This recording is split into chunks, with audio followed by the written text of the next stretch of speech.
Good morning and welcome back to the conference, Deepening the Era Through Gender Equality. Those of us joining us for the first time today, great to have you here. We look forward to your participation through the lively discussions and the panels to come. I'm Chloe Lianos, a member of the Slovenian presidency of the Council of the EU's research team, and I'll be co-moderating this session today alongside Gary. Good morning, everybody, and welcome to day 2 of the conference. I'm Gary Loke. As Chloe said, I'm co-moderating the conference with her today. I've worked in equality for a long time and very pleased to be here to be moderating. Very pleased to be moderating this joint conference between the Slovenian presidency of the EU and the GENDERACTION project. Yesterday, we heard from different member states and ERA stakeholders about their gender equality journeys, priorities and perspectives. Some of the key points we covered yesterday included how it's important to think about gender equality to ensure continued competitiveness and sustainability of the EU, the importance of gender equality plans in progressing this area, but also how important it is that it's been a requirement of the European Commission. We discussed structural issues around mobility, issues around the safety of researchers from sexual harassment and other forms of violence, thinking about conscious and unconscious institutional cultures and the importance of addressing structural issues for gender equality, and also started to think about the intersectionality of gender and other characteristics and discussed diversity in its broadest sense. It was a rich and robust discussion, and we look forward to a lot more and fascinating discussion today. And so today, what do we have in store? Well, we'll be taking a look at research funding organisations from various member states and their role in gender equality. And then followed on from that, we'll be having a session with Trio Pres member states and the Commission on the importance of gender equality as we go into the new era, the new European research area. And finally, the highlight of the day, we'll be hearing from the Slovenian presidency of the Council of the EU, who will be presenting the draft Ljubljana Declaration, inviting member states to mainstream gender equality across research and innovation. Minister Kustex yesterday, who opened our session, our conference, touched on this briefly, and I'm sure we're all keen to hear a bit more. Gary, could you take us through some housekeeping, please? Sure.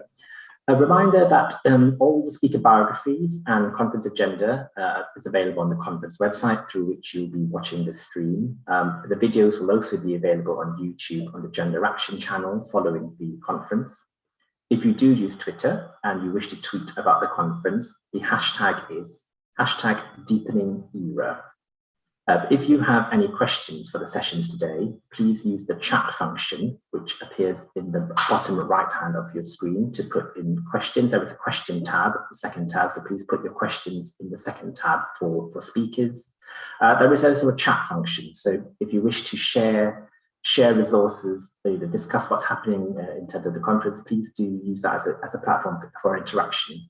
If this was a face-to-face conference, I'm sure you would be networking, talking, as you have your coffees and lunch. And so the chat function is really there for you to interact with other delegates today and talk about what your experiences are or share ideas. We are now going to actually move into our first session for the day, which is about the role of research funders in promoting gender equality. Achievements and next steps. And to kick off this session, we are going to have a video about this. So can I have the video, please?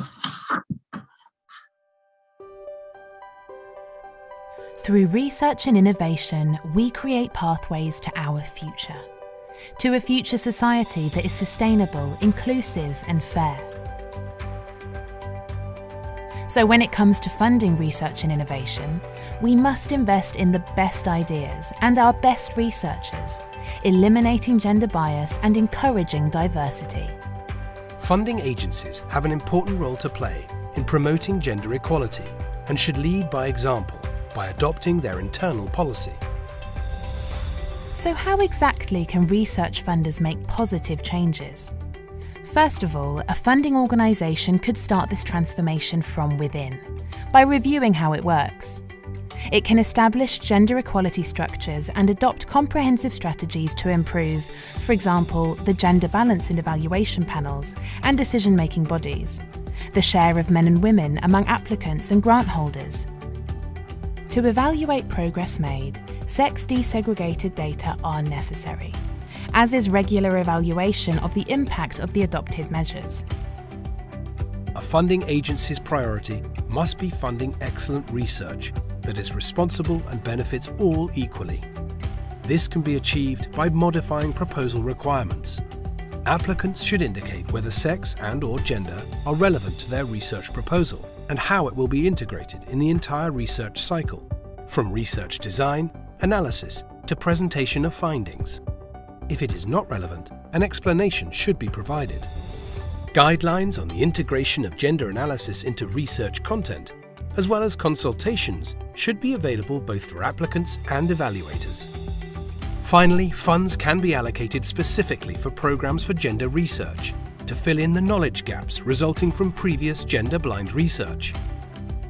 When it comes to the scientific evaluation of proposals, a fair process must be free of gender bias.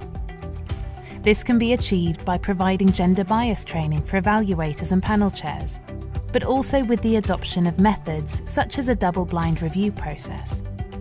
A funding body has the power to cultivate a research culture that is fair and equitable. It can motivate applying institutions to build a fair research culture by rewarding those with gender equality measures, for example through a top-up of funding. Evaluation criteria can also be defined, which take into account parenthood and caring responsibilities and treat it as a normal part of researchers' lives. Most importantly, it can require from applying institutions to have policies in place to combat issues such as gender-based violence and sexual harassment. We do research to find answers and solve problems. To reach our greatest potential, we must invest in our greatest minds and create a research culture that rewards fairness and equality, that integrates gender in its practices and that is not discriminatory. Because the future includes all of us.